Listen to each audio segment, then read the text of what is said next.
Hello there. I'm your imaginary friend. We are approaching the end of Jimbo by Algernon Blackwood. I hope you all have been enjoying it as much as I have. Let's get back into it. Chapter 15, The Call of the Body. One night, towards the end of the practice flights, a strange thing happened which showed that the time for the final flight of escape was drawing near. They had been out for several hours, flying through a rainstorm, 1,000 little drops of which stung their faces like tiny gunshot. About 2 in the morning, the wind shifted and drove the clouds away, as by magic.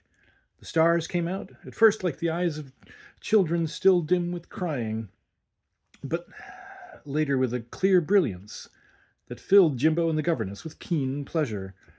The air was washed and perfumed, the night luminous, alive, singing. All its tenderness and passion entered their hearts and filled them with the wonder of its glory. "Come down, Jimbo," said the governess, "and we'll lie in the trees and smell the air after the rain." "Yes," added the boy, whose older self had been whispering mysterious things to him, "and watch the stars, and hear them singing." He led the way to some beech trees that lined a secluded lane, and settled himself comfortably in the top branches of the largest, while the governess soon found a resting place beside him. It was a deserted spot, far from human habitation. Here and there through the foliage they could see little pools of rainwater reflecting the sky. The group of trees swung in the wind, dreaming great woodland dreams, and overhead the stars looked like 1,000 orchards in the sky, filling the air with the radiance of their blossoms. "How brilliant they are tonight," said the governess, after watching the boy attentively for some minutes as they lay side by side in the great forked branch. "I never saw the constellations so clear." "But they have so little shape," he answered dreamily.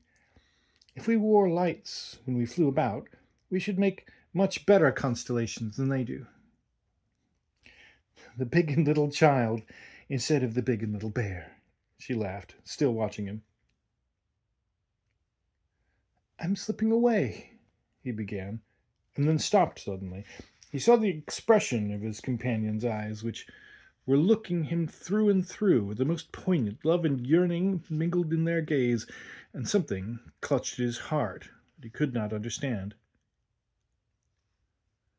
"Not slipping out of the tree," he went on vaguely, "but slipping into some new place or condition. I don't understand it. Am I going off somewhere where you can't follow? I thought suddenly I was losing you." The governess smiled at him sadly and said nothing. She stroked his wings and then raised them to her lips and kissed them. Jimbo watched her and folded his other wing across into her hands. He felt happy, and his heart began to swell within him, but he didn't know what to say, and the older self began slowly to fade away again. "But the stars," he went on, "have they got things to send out too? Forces, I mean, like the trees? Do they send out something that makes us feel sad or happy or strong or weak?" She did not answer for some time. She lay watching his face and fondling his smooth red wings, and presently, when she did begin to explain, Jimbo found that the child in him was then paramount again, and he could not quite follow what she said. He tried to answer properly and seem interested, but her words were very long and hard to understand, and after a time he thought she was talking to herself more than to him, and he gave up all serious effort to follow. Then he became aware that her voice had changed.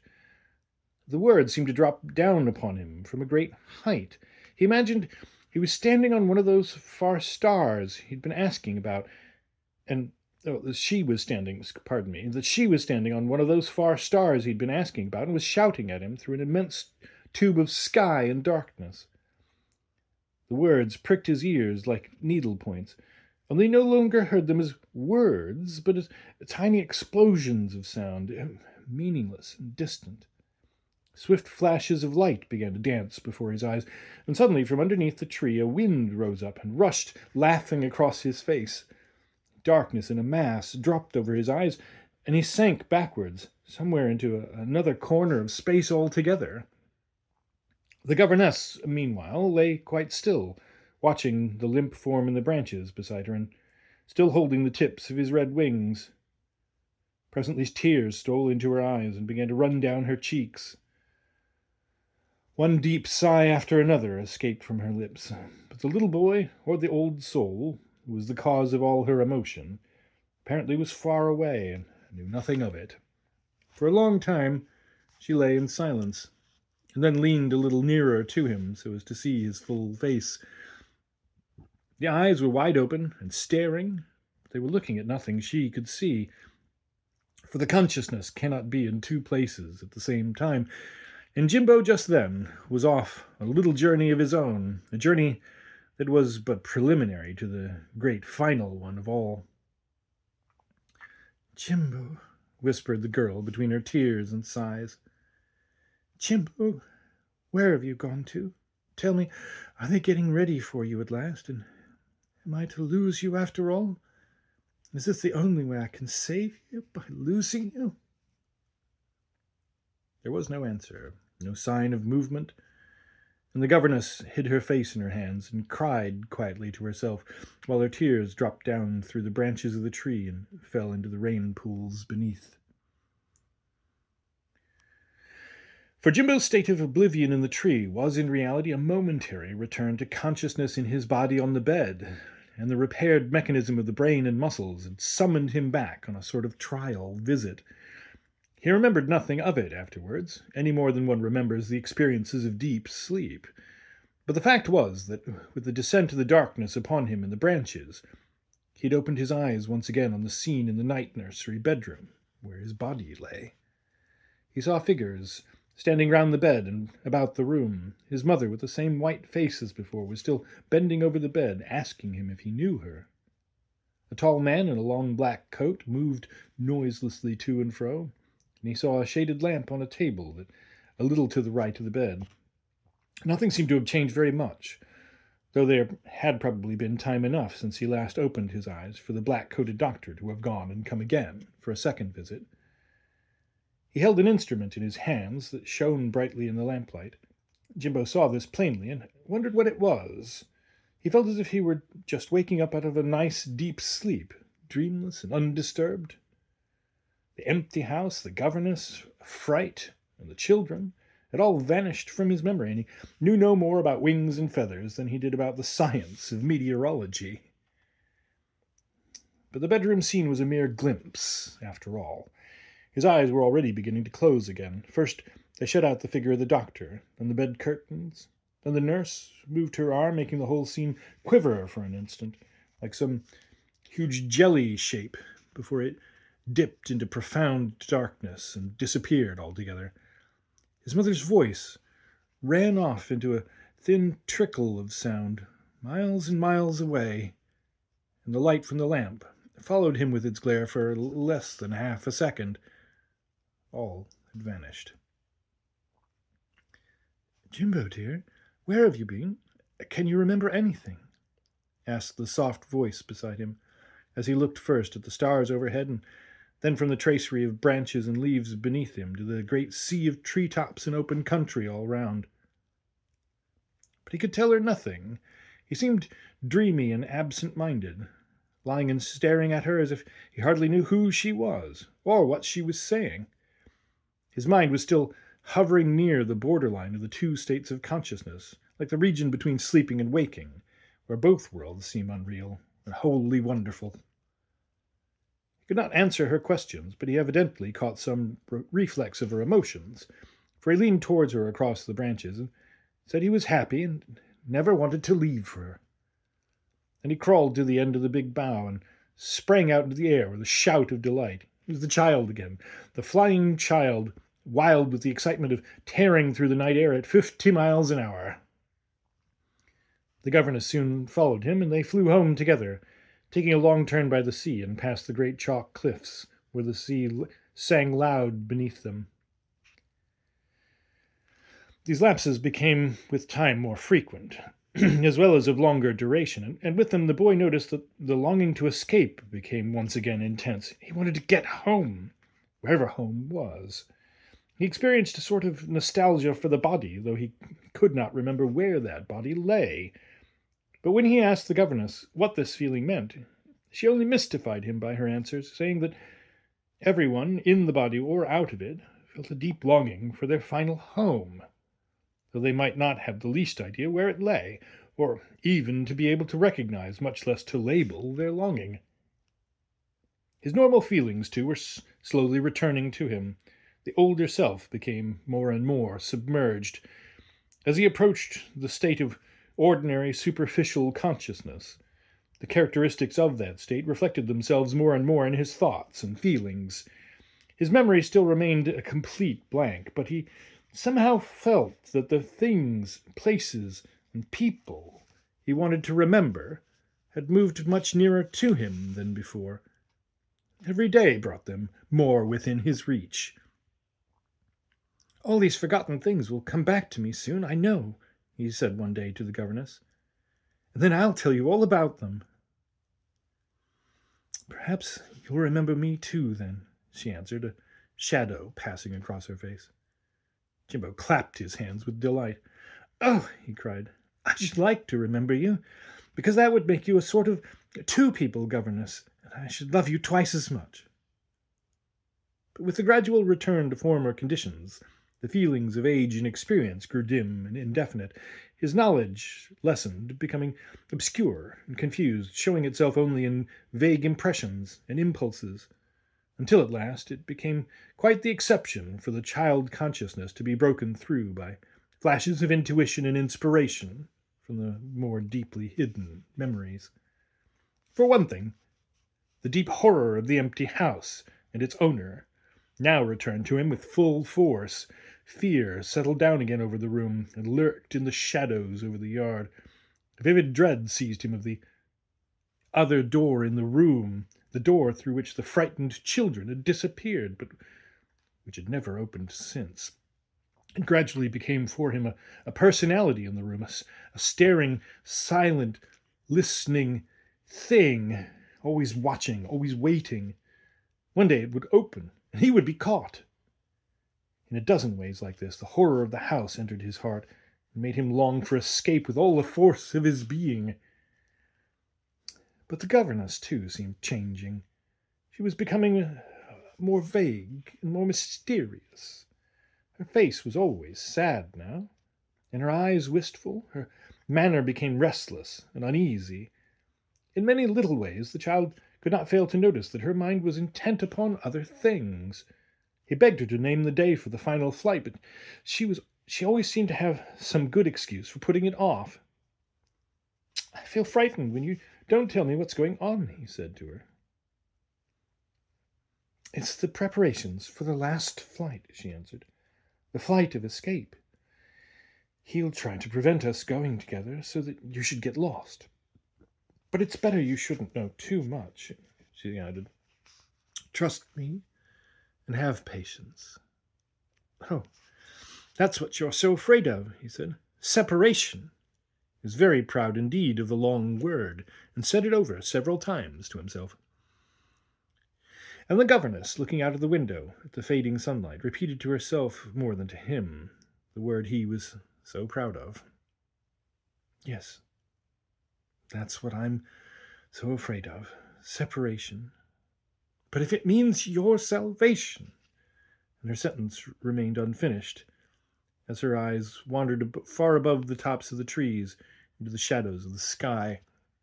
And Jimbo, drawn by the sadness of her voice, turned towards the window and noticed to his utter amazement that he could see right through her. He could see the branches of the trees beyond her body.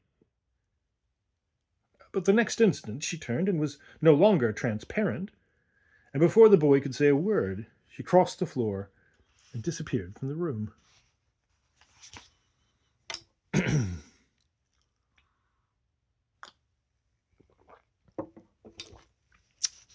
Chapter 16. Preparation. Now that he was preparing to leave it, Jimbo began to realize more fully how things in this world of delirium, so the governess sometimes called it, were all terribly out of order and confused.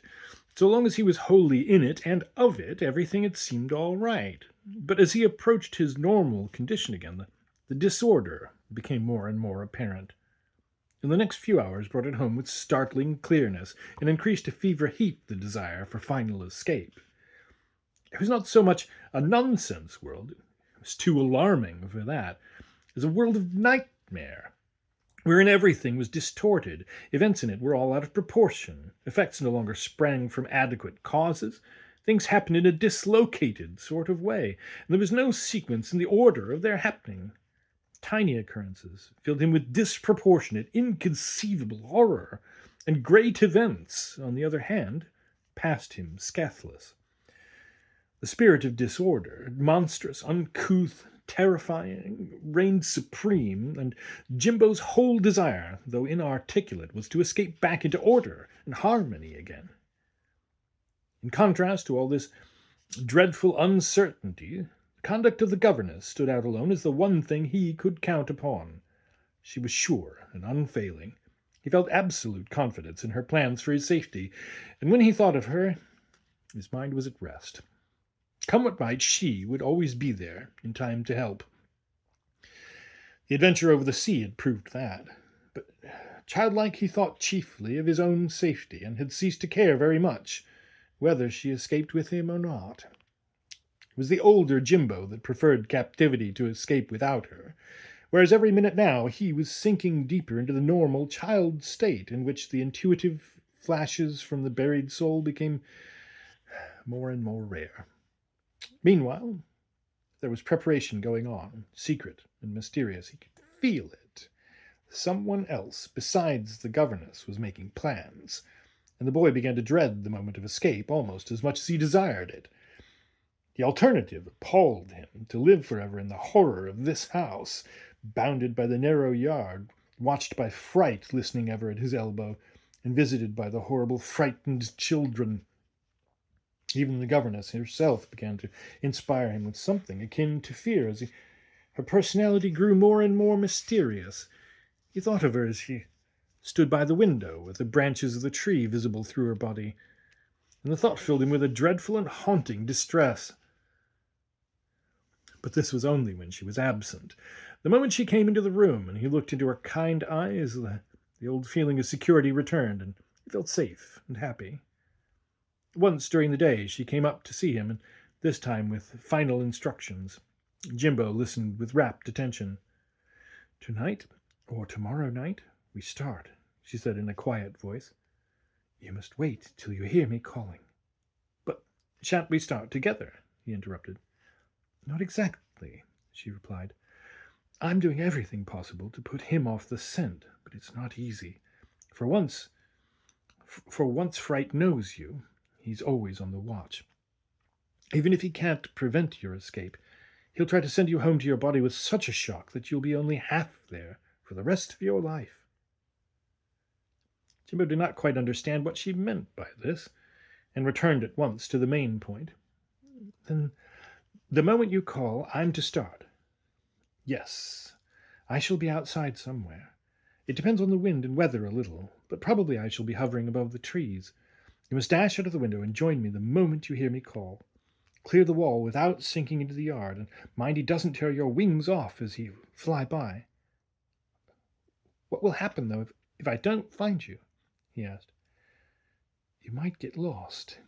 If he succeeds in getting me out of the way first, you're sure to get lost." "But I've had long flights without getting lost," he objected.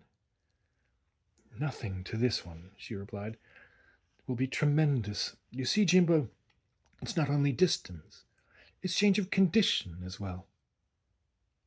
"I don't mind what it is, so long as we escape together," he said, puzzled by her words. He kept his eyes fixed on her face. It seemed to him she was changing, even as he looked at her. A sort of veil lifted from her features. He fancied he could see the shape of the door through her body. "Oh, please, Miss Lake," he began in a frightened voice, taking a step towards her. "What is the matter? You look so different." Nothing, dearest boy, is the matter, she replied faintly. I feel sad at the thought of our going, that's all. But that's nothing, she added more briskly, and remember, I've told you exactly what to do, so you can't make any mistake. Now, goodbye for the present. There was a smile on her face that he'd never seen there before, and an expression of tenderness and love that he could not fail to understand. But even as he looked, she seemed to fade away into a delicate, thin shadow. She moved slowly towards the trap door. Jimbo stretched out his arms to touch her, for the moment of dread had passed, and he wanted to kiss her. No, she cried sharply. Don't touch me, child. Don't touch me. But he was already close beside her, and in another second would have had his arms round her when his foot stumbled over something, and he fell forward into her with his full weight. Instead of saving himself against her body, however, he fell clean through her. Nothing stopped him. There was no resistance. He met nothing more solid than air, and fell full length upon the floor. Before he could recover from his surprise and pick himself up, something touched him on the lips, and he heard a voice that was faint as a whisper, saying, Goodbye, darling child, and bless you. The next moment he was on his feet again, and the room was empty. The governess had gone through the trap door, and he was alone. It was all very strange and confusing. He could not understand what was happening to her. He never for a moment realized that the change was in himself, and that as the tie between himself and his body became closer, the things of this other world he'd been living in for so long must fade gradually away into shadows and emptiness. But Jimbo was a brave boy. There was nothing of the coward in him, though his sensitive temperament made him sometimes hesitate where an ordinary child with less imagination would have acted promptly. The desire to cry he thrust down and repressed, fighting his depression by the thought that within a few hours the voice might sound that should call him to the excitement of the last flight and freedom. The rest of the daylight slipped away very quickly, and the room was full of shadows almost before he knew it. Then came the darkness. Outside, the wind rose and fell fitfully, booming in the chimney with hollow music, and sighing round the walls of the house. A few stars peeped between the branches of the elms, but masses of cloud hid most of the sky, and the air felt heavy with coming rain. He lay down on the bed and waited. At the least sound he started, thinking it might be the call from the governess. But the few sounds he did hear always resolved themselves into the moaning of the wind, and no voice came. With his eyes on the open window, trying to pierce the gloom and find the stars, he lay motionless for hours while the night wore on and the shadows deepened. And during those long hours of darkness and silence, he was conscious that a change was going on within him. Name it he could not, but somehow it made him feel that living people like himself were standing near, trying to speak, beckoning, anxious to bring him back into their own particular world. The darkness was so great that he could see only the square outline of the open window, but he felt sure that any sudden flash of light would have revealed a group of persons round his bed, with arms outstretched, trying to reach him. The emotion they roused in him was not fear, for he felt sure they were kind, and eager only to help him. And the more he realized their presence, the less he thought about the governess, who had been doing so much to make his escape possible. Then, too, voices began to sound somewhere in the air, but he could not tell whether they were actually in the room, or outside in the night, or only within himself, in his own head. Strange, faint voices, whispering, laughing, shouting, crying, fragments of stories, rhymes, riddles, odd names, people and places, jostled one another with varying degrees of clearness, now loud, now soft, till he wondered what it all meant, and longed for the light to come. But besides all this, something else, too, was abroad that night. Something he could not name, or even think about, without shaking with terror down at the very roots of his being. And when he thought of this, his heart called loudly for the governess, and the people hidden in the shadows of the room seemed quite useless and unable to help. Thus He hovered between the two worlds and the two memories, phantoms and realities shifting and changing places every few minutes. A little light would have saved him much suffering. If only the moon were up. Moonlight would have made all the difference. Even a moon half hidden and misty would have put the shadows farther away from him. "Dear old misty moon," he cried half aloud to himself upon the bed. "Why aren't you here tonight? My last night? Misty moon, misty moon." The words kept ringing in his head. Misty moon, misty moon. They swam round in his blood in an odd, tumultuous rhythm. Every time the current of blood passed through his brain in the course of its circulation, it brought the words with it, altered a little, singing like a voice. Like a voice. Suddenly he made the discovery that it actually was a voice, and not his own. It was no longer the blood singing in his veins, it was someone singing outside the window. The sound began faintly and far away, up above the trees, and it came gradually nearer, only to die away again, almost to a whisper. If it was not the voice of the governess, he could only say it was a very good imitation of it. The words, forming out of the empty air, rose and fell with the wind, and, taking his thoughts, flung them in a stream through the dark sky, toward the hidden misty moon. "Oh, misty moon, dear misty moon, the nights are long without thee. The shadows creep across my sleep and fold their wings about me." And another silvery voice that might have been the voice of a star took it up faintly, evidently from a much greater distance. "Oh, misty moon, sweet misty moon, the stars are dim behind thee, and lo, thy beams spin through my dreams and weave a veil to blind me." The sound of this beautiful voice so delighted Jimbo that he sprang from his bed and rushed to the window, hoping that he might be able to hear it more clearly. But before he got halfway across the room, he stopped short, trembling with terror underneath his very feet, in the depths of the house.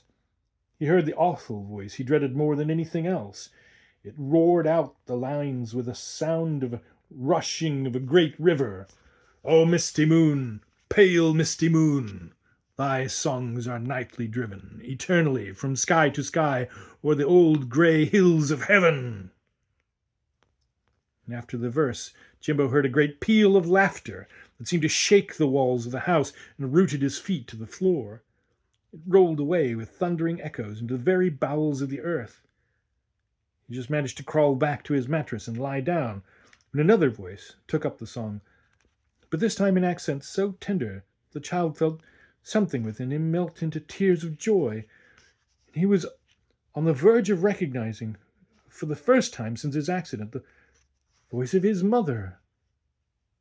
"Oh, misty moon, shy misty moon, whence comes the blush that trembles in sweet disgrace o'er half thy face, when night her stars assembles?" But his memory, of course, failed him just as he seemed about to grasp it, and he was left wondering why the sound of that one voice had brought him a moment of radiant happiness in the midst of so much horror and pain. Meanwhile, the answering voices went on, each time different and in new directions. But the next verse somehow brought back to him all the terror he had felt in his flight over the sea, when the sound of the hissing waters had reached his ears through the carpet of fog. "O misty moon, persuasive moon, earth's tides are ever rising. By the awful grace of thy weird white face, leap the seas to thy enticing." Then followed the voice that had started the horrid song. This time he was sure it was not Miss Lake's voice, but only a very clever imitation of it. Moreover, it again ended in a shriek of laughter that froze his blood. "O misty moon, deceiving moon, thy silvery glance brings sadness. Who flies to thee from land or sea shall end his days in madness." Other voices began to laugh and sing, but Jimbo stopped his ears, for he simply could not bear any more. He felt certain, too, that these strange words to the moon had all been part of a trap, a device to draw him to the window. He shuddered to think how nearly he had fallen into it, and determined to lie on the bed and wait till he heard his companion calling. and knew beyond all doubt that it was she. But the night passed away, and the dawn came, and no voice had called him forth to the last flight. Hitherto, in all his experiences, there had been only one absolute certainty, the appearance of the governess with the morning light. But this time sunrise came, and the clouds cleared away, and the sweet smells of field and air stole into the little room, yet without any sign of the governess. The hours passed, and she did not come, till finally he realized that she was not coming at all. He would have to spend the whole day alone. Something had happened to prevent her, or else it was all part of her mysterious plan. He did not know, and all he could do was to wait and wonder and hope. All day long he lay and waited, and all day long he was alone. The trapdoor never once moved. The courtyard remained empty and deserted. There was no sound on the landing or on the stairs. No wind stirred the leaves outside, and the hot sun poured down out of a cloudless sky. He stood by the open window for hours, watching the motionless branches. Everything seemed dead. Not even a bird crossed his field of vision. The loneliness, the awful silence, and above all the dread of the approaching night were something more than he seemed able to bear. He wanted to put his head out of the window and scream, or lie down on the bed and cry his heart out. But he yielded to neither impulse. He kept a brave heart, knowing that this would be his last night in prison, and that in a few hours' time he would hear his name called out of the sky, and would dash through the window to liberty and the last wild flight. This thought gave him courage, and he kept all his energy for the great effort. Gradually, once more, the sunlight faded, and the darkness began to creep over the land. Never before had the shadows under the elms looked so fantastic, or the bushes in the field beyond assumed such sinister shapes. The empty house was being gradually invested. The enemy was masquerading already under cover of these very shadows. Very soon, he felt, the attack would begin. He must be ready to act. The night came down at last with a sudden strangeness, and with the warning of the governess, and with it the warning of the governess came back to him. He thought quakingly of the stricken children who had been caught and deprived of their wings. And then he pulled out his long red feathers and tried their strength, and gained thus fresh confidence in their power to save him when the time came.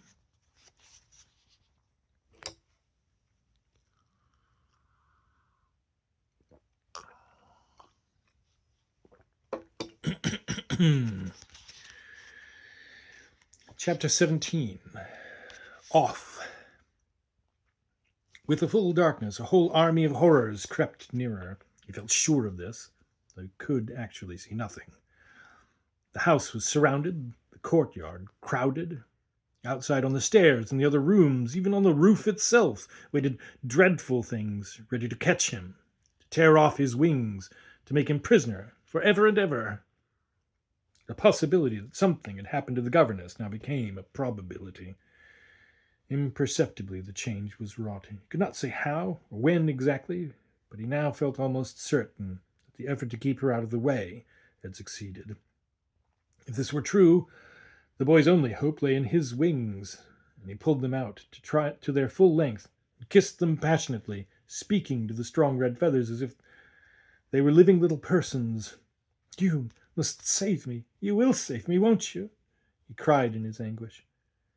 And every time he did this, and looked at them, he gained fresh hope and courage. The problem was where he was to fly to. Had not yet insisted on a solution, though it lay always at the back of his mind, for the final flight of escape without a guide had never been even a possibility before. Lying there alone, in the darkness, waiting for the sound of the voice so longed for, he found his thoughts turning again to the moon, and the strange words of the song that had puzzled him the night before. What in the world did it all mean? Why all this about the moon? Why was it a cruel moon? And why should it attract and persuade and entice him? He felt sure, the more he thought of it, that this had all been a device to draw him to the window, and perhaps even farther. The darkness began to terrify him. He dreaded more and more the waiting, listening things that it concealed. Oh, when would the governess call to him? When would he be able to dash through the open window and join her in the sky? He thought of the sunlight that had flooded the yard all day, so bright it seemed to have come from a sun fresh made and shining for the first time. He thought of the exquisite flowers that grew in the fields just beyond the high wall, and the night smells of the earth reached him through the window, wafted in upon a heavy wind with secrets of woods and fields. They all came from a land of magic that, after tonight, might be forever beyond his reach, and they went straight to his heart and immediately turned something solid there into tears. But the tears did not find their natural expression, and Jimbo lay there fighting with his pain, keeping all his strength for the one great effort, and waiting for the voice that at any minute now might sound above the treetops. But the hours passed, and the voice did not come. How he loathed the room and everything in it!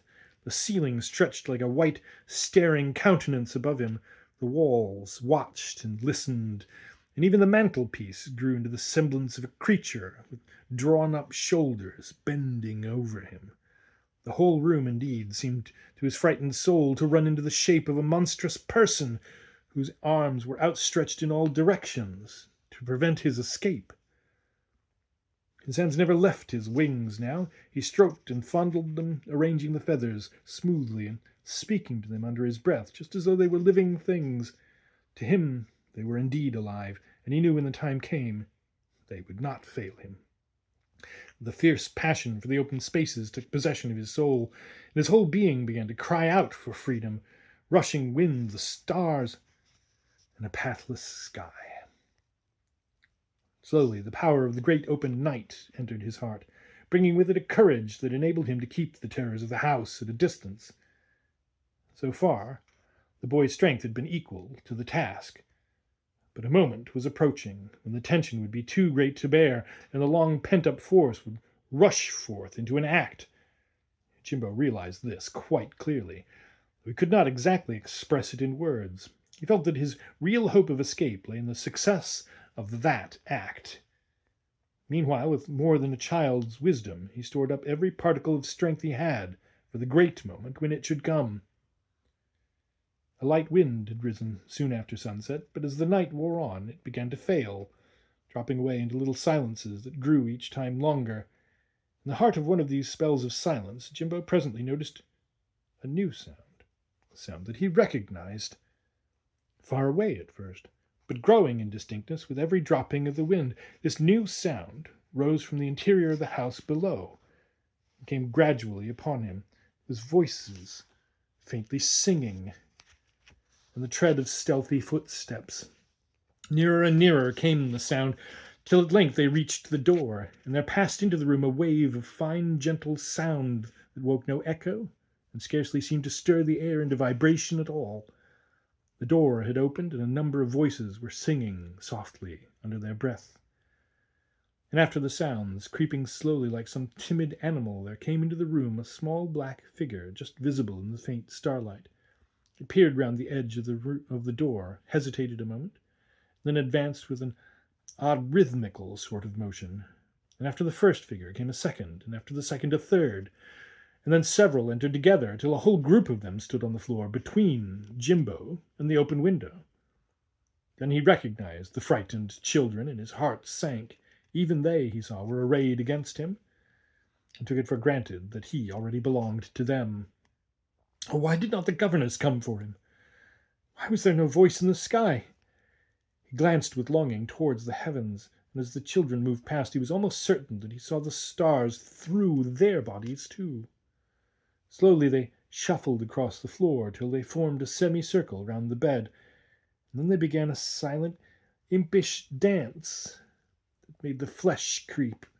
Their thin forms were dressed in black gowns like shrouds, and as they moved through the steps of the bizarre measure, he saw that their legs were little more than mere skin and bone. Their faces, what he could see of them when he dared to open his eyes, were pale as ashes, and their beady little eyes shone like the facets of cut stones, flashing in all directions, and while they danced in and out amongst each other, never breaking the semicircle round the bed, they sang a low, mournful song that sounded like the wind whispering through a leafless wood.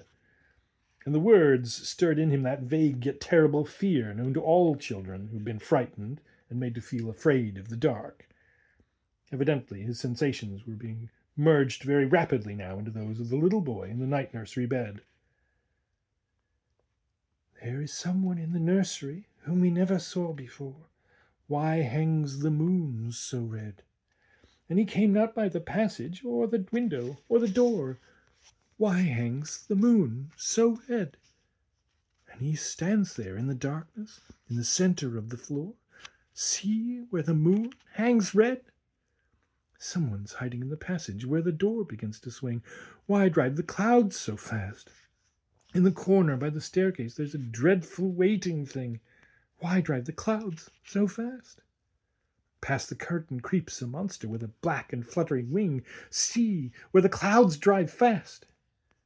In the chilly dusk of evening, in the hush before the dawn, why drips the rain so cold? In the twilight of the garden, in the mist upon the lawn, why drips the rain so cold? Faces stare and mouth upon us, faces white and weird and drawn. See how the rain drips cold. Close beside us in the night time, waiting for us in the gloom. Oh, why sings the wind so shrill? In the shadows by the cupboard, in the corners of the room, oh, why sings the wind so shrill? From the corridors and landings, voices call us to our doom. Oh, how the wind sings shrill! By this time the dreadful dancers had come much closer to him, shifting stealthily near to the bed and under the cover of their dancing, and always between him and the window. Suddenly their intention flashed upon him. They meant to prevent his escape. With a tremendous effort he sprang from the bed.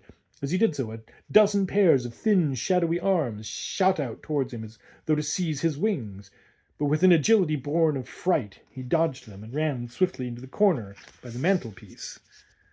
Standing with his back against the wall, he faced the children and strove to call out for help to the governess. But this time there was an entirely new difficulty in the way, for he found to his utter dismay that his voice refused to make itself heard. His mouth was dry and his tongue would hardly stir. Not a sound issued from his lips. But the children instantly moved forwards and hemmed him in between them and the wall, and to reach the window he would have to break through this semicircle of whispering, shadowy forms. Above their heads he could see the stars shining, and any moment he might hear Miss Lake's voice calling to him to come out. His heart rose with passionate longing within him. He gathered his wings tightly about him, ready for the final dash. It would take more than the frightened children to hold him prisoner once he heard that voice, or even without it. Whether they were astonished at his boldness or merely waiting their opportunity later, he could not tell, but anyhow they kept their distance for a time, and made no further attempt to seize his feathers. Whispering together under their breath, sometimes singing their mournful, sighing songs, sometimes sinking their voices to a confused murmur, they moved in and out amongst each other with soundless feet like the shadows of branches swaying in the wind. And suddenly they moved closer and stretched out their arms towards him, and their bodies swaying rhythmically together while their combined voices, raised just above a whisper, sang to him, "Dare you fly out tonight when the moon is so strong? Though the stars are so bright, there is death in their song. You're a hostage to fright, and to us you belong. Dare you to fly out alone through the shadows that wave, when the course is unknown, and there's no one to save? You are bone of our bone, and forever his slave." And following these words came from somewhere in the air that voice, like the thunder of a river. Jimbo knew only too well to whom it belonged, as he listened to the rhyme of the west wind. "For the wind of the west is a wind unblessed, and its dangerous breath will entice you to death. Fly not with the wind of the west, O child, with the terrible wind of the west." But the boy knew perfectly well that these efforts to stop him were all part of a trap. They were lying to him. It was not the wind of the west at all. It was the south wind. That at least he knew by the odors that were wafted in through the window. Again he tried to call to the governess, but his tongue lay stiff in his mouth, and no sound came. Meanwhile the children began to draw closer, hemming him in. They moved almost imperceptibly, but he saw plainly that the circle was growing smaller and smaller. His legs began to tremble, and he felt that soon he would collapse and drop at their feet, for his strength was failing, and the power to act and move was slowly leaving him. The little shadowy figures were almost touching him, when suddenly a new sound broke the stillness and set every nerve tingling in his body. Something was shuffling along the landing. He heard it outside, pushing against the door. The handle turned with a rattle, and a moment later the door slowly opened. For a second Jimbo's breath failed him, and he nearly fell in a heap upon the floor. Round the edge of the door he saw a dim, huge figure come crawling into the room, creeping along the floor, and trailing behind it a pair of immense black wings that stretched along the boards. For one brief second he stared, horror-stricken, and wondering what it was. But before the whole length of the creature was in, he knew. It was Fright himself, and he was making steadily for the window. The shock instantly galvanized the boy into a state of activity again. He recovered the use of all his muscles and all his faculties. His voice, released by terror, rang out in a wild shriek for help to the governess, and he dashed forward across the room in a mad rush for the window. Unless he could reach it before the other, he would be a prisoner for the rest of his life. It was now or never. The instant he moved, the children came straight at him, with hands outstretched to stop him, but he passed through them as if they were smoke, and with almost a single bound sprang upon the narrow window-sill. To do this he had to clear the head and shoulders of the creature on the floor, and though he accomplished it successfully, he felt himself clutched from behind. For a second he balanced doubtfully on the window ledge. He felt himself being pulled back into the room, and he combined all his forces into one tremendous effort to rush forward. There was a ripping, tearing sound as he sprang into the air with a yell of mingled terror and exultation. His prompt action and the fierce impetus had saved him. He was free. But in the awful hand that seized him, he had left behind the end feathers of his right wing. A few inches more, and it would have not been merely the feathers, but the entire wing itself. He dropped to within 3 feet of the stones of the yard, and then, borne aloft by the kind rushing wind of the south, he rose in a tremendous sweep far over the tops of the high elms and out into the heart of the night. Only there was no governess's voice to guide him, and behind him, a little lower down, a black pursuing figure with huge wings flapped heavily as it followed with laborious flight through the darkness.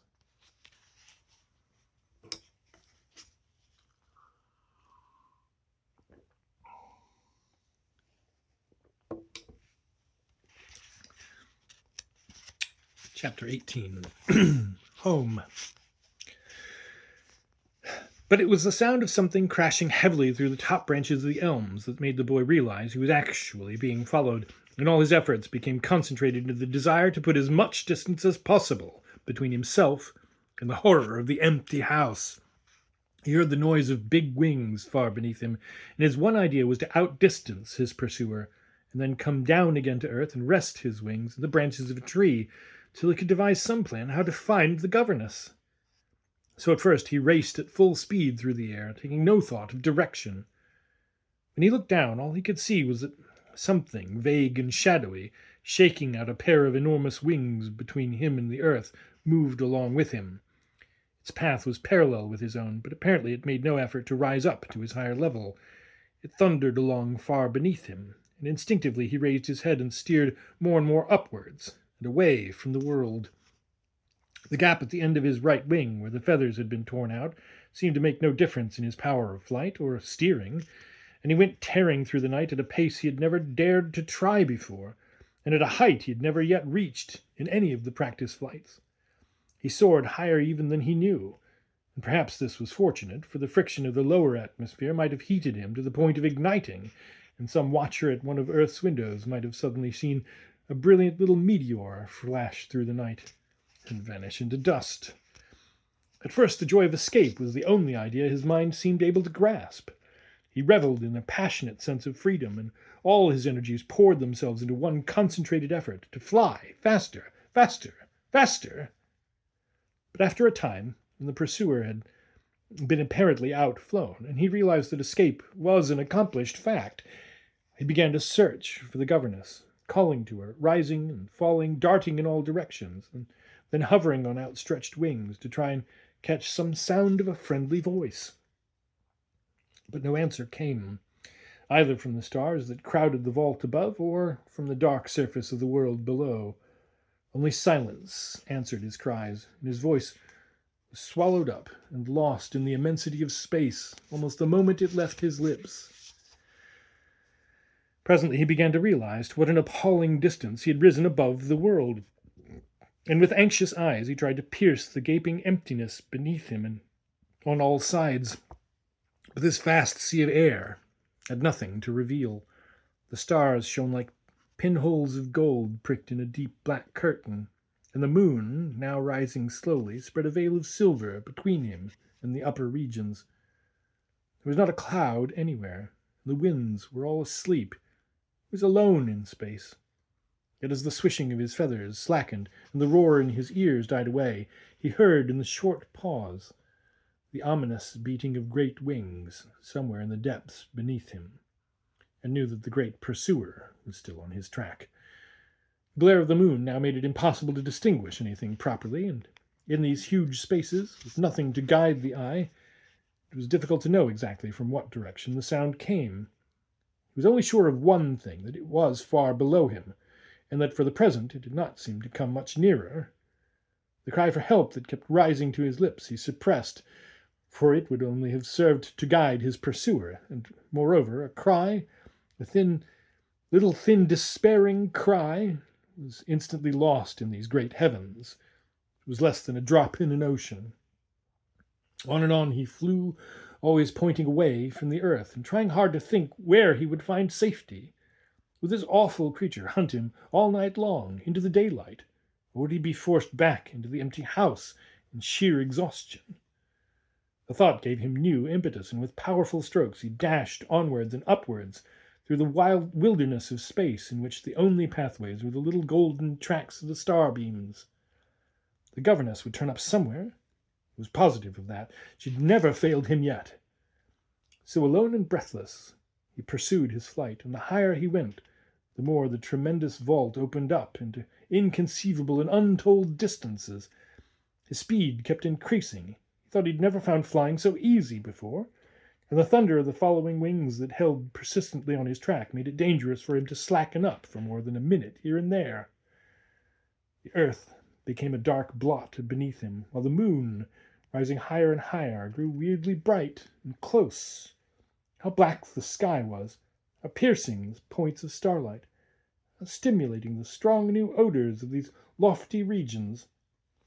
He realized with a thrill of genuine awe that he had flown over the very edge of the world, and the moment the thought entered his mind, it was flung back at him by a voice that seemed close to his ear one moment, and the next was miles away, in the space overhead. Light thoughts, born of the stars and the moon, and of his great speed, danced before his mind in fanciful array. Once he laughed aloud at them, but once only. The sound of his voice in these echoless spaces made him afraid. The speed, too, affected his vision, for at one moment thin clouds stretched across his face, and the next he was whirling through perfectly clear air again, with no vestige of a cloud in sight. The same reason doubtless explained the sudden presence of sheets of light in the air that reflected the moonlight like particles of glittering ice, and then suddenly disappeared again. The terrific speed would explain a good many things, but certainly it was curious how creatures formed out of the hollow darkness, like foam before a steamer's bows, and moved noiselessly away on either side to join the army of dim life that crowded everywhere, and watched his passage. For in front and on both sides there gathered a vast assembly of silent forms, more than shadows, less than bodily shapes, that opened up a pathway as he rushed through them, and then immediately closed up their ranks again when he'd passed. The air seemed packed with living creatures. Space was filled with them. They surrounded him on all sides. Yet his passage through them was like the passage of a hand through smoke. It was easy to make a pathway, but the pathway left no traces behind it. More smoke rushed in and filled the void. You could never see these things properly, face to face. They always kept just out of the line of vision, like shadows that follow a lonely walker in a wood and vanish the moment he turns to look at them over his shoulder. But ever by his side, with a steady, effortless motion, he knew they kept up with him, strange inhabitants of the airless heights, immense and misty-winged, with veiled, flaming eyes and silent feathers. He was not afraid of them, for they were neither friendly nor hostile. They were simply the beings of another world, alien and unknown. But what puzzled him more was that the light and the darkness seemed separate things, each distinctly visible. After each stroke of his wings, he saw the darkness sift downwards past him through the air like dust. It floated all round him in thinnest, diaphanous texture, visible not because the moonlight made it so, but because in its inmost soul it was itself luminous. It rose and fell in eddies, swirling wreaths and undulations, inwoven with starbeams as with golden thread. It clothed him about in circles of some magical primordial substance. Even the stars, looking down upon him from terrifying heights, seemed now draped, now undraped, as if by the sweeping of enormous wings that stirred these sheets of visible darkness into a vast system of circulation through the heavens. Everything in these oceans of upper space apparently made use of wings, or the idea of wings. Perhaps even the great earth itself, rolling from star to star, was moved by the power of gigantic invisible wings. Jimbo realized he had entered a forbidden region and began to feel afraid. But the only possible expression of his fear, and its only possible relief, lay in his own wings, and he used them with redoubled energy. He dashed forward so fast that his face began to burn, and he kept turning his head in every direction for a sign of the governess, or for some indication of where he could escape to. In the pauses of the wild flight, he heard the thunder of the following wings below. They were still on his trail, and it seemed that they were gaining on him. He took a new angle, realizing that his only chance was to fly high, and the new course took him perpendicularly away from the earth and straight towards the moon. Later, when he had outdistanced the other creature, he would drop down again to safer levels. Yet the hours passed, and it never overtook him. A measured distance was steadily kept up between them, as though with calculated purpose. Curious distant voices shouted from time to time all manner of sentences and rhymes in his ears, but he could neither understand nor remember them. More and more, the awful stillness of the vast regions that lie between the world and the moon appalled him. And suddenly a new sound reached him that at first he could not in the least understand. It reached him, however, not through the ears, but by a steady trembling of the whole surface of his body. It set him in vibration all over, and for some time he had no idea what it meant. The trembling ran deeper and deeper into his body, till at last a single, powerful, regular vibration took complete possession of his whole being, and he felt as though he was being wrapped round and absorbed by this vast and gigantic sound. He'd always thought that the voice of fright, like the roar of a river, was the loudest and deepest sound he'd ever heard. Even that set his soul a-trembling, but this new, tremendous, rolling ocean of a voice came not that way, could not be compared to it. The voice of the other was a mere tickling of the ear compared to this awful crashing of seas and mountains and falling worlds. It must break him to pieces, he felt. Suddenly he knew what it was, and for a second his wings failed him. He'd reached such a height that he could hear the roar of the world as it thundered along its journey through space. That was the meaning of this voice of majesty that set him all a-trembling. Before long he would probably hear, too, the voices of the planets and the singing of the great moon. The governess had warned him about this. At the first sound of these awful voices, she told him to turn instantly and drop back to the earth as fast as ever he could. Jimbo turned instinctively and began to fall. But before he had dropped half a mile, he met once again the ascending sound of the wings that had followed him from the empty house. It was no good flying straight into destruction. He summoned all his courage and turned once more towards the stars. Anything was better than being caught and held forever by fright. And with a wild cry for help that fell dead in the empty spaces, he renewed his unending flight towards the stars. But meanwhile the pursuer had distinctly gained. Appalled by the mighty thunder of the stars' voices above, and by the prospect of immediate capture if he turned back, Jimbo flew blindly on towards the moon, regardless of consequences. And below him the pursuer came closer and closer. The strokes of its wings were no longer mere distant thuds that he heard when he paused in his own flight to listen. They were the audible swishing of feathers. It was near enough for that. Jimbo could never properly see what was following him. A shadow between him and the earth was all he could distinguish. But in the center of that shadow there seemed to burn two glowing eyes. Two brilliant lights flashed whenever he looked down, like the lamps of a revolving lighthouse. But other things he saw, too, when he looked down, and once the earth rose close to his face so that he could have touched it with his hands. The same instant it dropped away again with a rush of whirlwinds and became a distant shadow, miles and miles below him.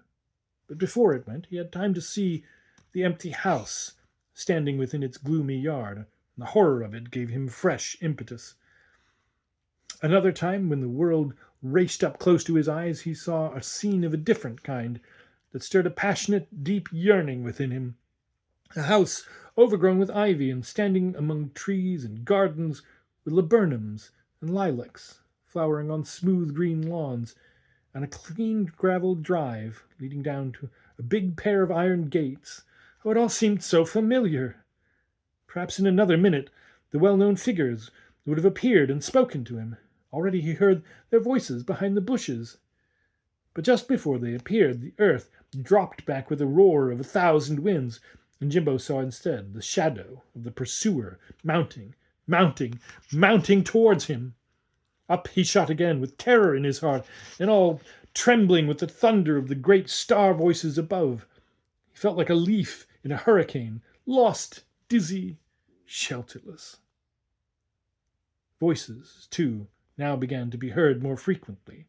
They dropped upon him out of the reaches of this endless void, and with them sometimes came forms that shot past him with amazing swiftness, racing into the empty beyond, as though sucked into a vast vacuum. The very stars seemed to move.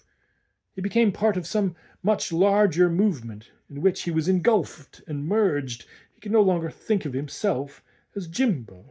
When he uttered his own name, he saw merely a mass of wind and color through which the great pulses of space and the planets beat tumultuously, lapping him round with the currents of a terrific motion that seemed to swallow up his own little personality entirely, while giving him something infinitely greater. But surely these small voices, shrill and trumpet-like, did not come from the stars? These deep whispers that ran round the immense vault overhead and sounded almost familiarly in his ears. Give it him the moment he wakes. Bring the ice bag, quick! Put the hot bottle to his feet, immediately! The voices shrieked all round him, turning suddenly into soft whispers that died away somewhere among his feathers. The soles of his feet began to glow, and he felt a gigantic hand laid upon his throat and head. Almost it seemed as if he were lying somewhere on his back, and people were bending over him, shouting and whispering. "Why hangs the moon so red?" cried a voice that was instantly drowned in a chorus of unintelligible whispering. "The black cow must be killed," whispered someone deep within the sky. "Why drips the rain so cold?" yelled one of the hideous children close behind him, and a third called with a distant laughter from behind a star, "Why sings the wind so shrill?" "Quiet!" roared an appalling voice below, as if all the rivers of the world had suddenly turned loose into the sky. "Quiet!" Instantly a star, that had been hovering for some time on the edge of a fantastic dance, dropped down close in front of his face. It had a glaring disk with mouth and eyes. An icy hand seemed laid on his head, and the star rushed back into its place in the sky, leaving a trail of red flame behind it. A little voice seemed to go with it, growing fainter and fainter in the distance. "We dance with phantoms, and with shadows play." But regardless of everything, Jimbo flew onwards and upwards, terrified and helpless though he was. His thoughts turned without ceasing to the governess, and he felt sure that she would yet turn up in time to save him from being caught by the fright that pursued, or lost among the fearful spaces that lay beyond the stars. For a long time, however, his wings had been growing more and more tired, and the prospect of being destroyed from sheer exhaustion now presented itself to the boy vaguely as a possible alternative, vaguely only because he was no longer able to think, properly speaking, and things came to him more by way of dull feeling than anything else. It was all the more with something of a positive shock, therefore, that he realized the change, for change had come. He was now suddenly by conscious of an influx of new power, greater than anything he'd ever known before in any of his flights. His wings now suddenly worked as if by magic. Never had the motion been so easy, and it became every minute easier and easier. He simply flashed along without apparent effort. An immense driving power had entered into him. He realized that he could fly forever without getting tired. His pace increased tenfold, increased alarmingly. The possibility of exhaustion vanished utterly. Jimbo knew now that something was wrong. This new driving power was something wholly outside himself. His wings were working far too easily. And suddenly he understood. His wings were not working at all. He was not being driven forward from behind. He was being drawn forward from in front. He saw it all in a flash. Miss Lake's warning long ago about the danger of flying too high. The last song of the frightened children. "Dare you fly out alone through the shadows that wave, when the course is unknown and there's no one to save?" The strange words sung to him about the relentless misty moon, and the object of the dreadful pursuer in steadily forcing him upwards and away from the earth. It all flashed across his poor little dazed mind. He understood at last. He'd soared too high, and had entered the sphere of the moon's attraction. "The moon is too strong, and there's death in the stars," a voice bellowed below him like the roar of a falling mountain, shaking the sky. The child flew screaming on. There was nothing else he could do. But hardly had the roar died away when another voice was heard, a tender voice, a whispering, sympathetic voice, though from what part of the sky it came he could not tell. "Arrange the pillows for his little head." But below him the wings of the pursuer were mounting closer and closer. He could almost feel the mighty wind from their feathers, and hear the rush of the great body between them. It was impossible to slacken his speed, even had he wished. No strength on earth could have resisted that terrible power drawing upwards towards the moon. Instinctively, however, he realized that he would rather have gone forwards than backwards. He never could have faced capture by that dreadful creature behind. All the efforts of the past weeks to escape from fright, the owner of the empty house, now acted upon him with a cumulative effect, and added to the suction of the moon life. He shot forward at a pace that increased with every second. At the back of his mind, too, lay some kind of faint perception that the governess would, after all, be there to help him. She had always turned up before when he was in danger, and she would not fail him now. But this was a mere ghost of a thought that brought little comfort, and merely added its quota of force to the speed that whipped him on, ever faster, into the huge white moon world in front. For this, then, he had escaped from the horror of the empty house, to be sucked up into the moon, the relentless, misty moon, to be drawn into its cruel silver web, and destroyed. The song to the misty moon outside the window came back in snatches, and only added to his terror, only it seemed now weeks ago since he'd heard it. Something of its real meaning, too, filtered down into his heart, and he trembled anew to think that the moon could be a great, vast, moving being, alive, and with a purpose. But why did they keep shouting these horrid snatches of a song through the sky? Trapped! Trapped! The word haunted him through the night. Thy songs are nightly driven from sky to sky, eternally o'er the old grey hills of heaven. Caught! Caught at last! The moon's prisoner, a captive in her airless caves, alone on her dead white plains, searching forever in vain for the governess, wandering alone and terrified by the awful grace of thy weird white face. The thought crazed him, and he struggled like a bird caught in a net. But he might as well have struggled to push the worlds out of their courses. The power against him was the power of the universe, in which he was nothing but a little lost whirling atom. It was all of no avail, and the moon did not even smile at his feeble efforts. He was too light to revolve round her, too impalpable to create his own orbit. He had not even the consistency of a comet. He had reached the point of stagnation, as it were, the dead level, the neutral zone, where the attractions of the earth and moon meet and counterbalance one another, where bodies have no weight and existence no meaning. Now the moon was close upon him. He could see nothing else. There lay the vast, shining sea of light in front of him.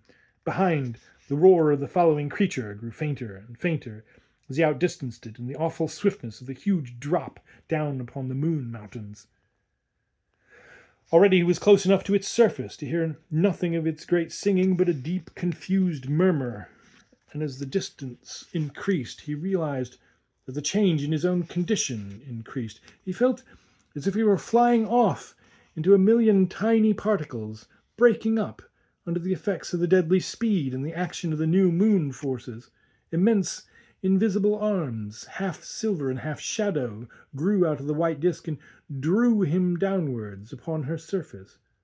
He was being merged into the life of the moon. There was a pause. For a moment his wings stopped dead. Their vain fluttering was all but over. Hark!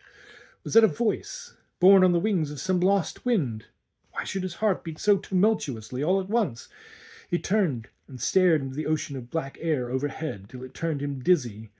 Violent trembling ran through his tired being from head to foot. He had heard a voice that he knew and loved, a voice of help and deliverance.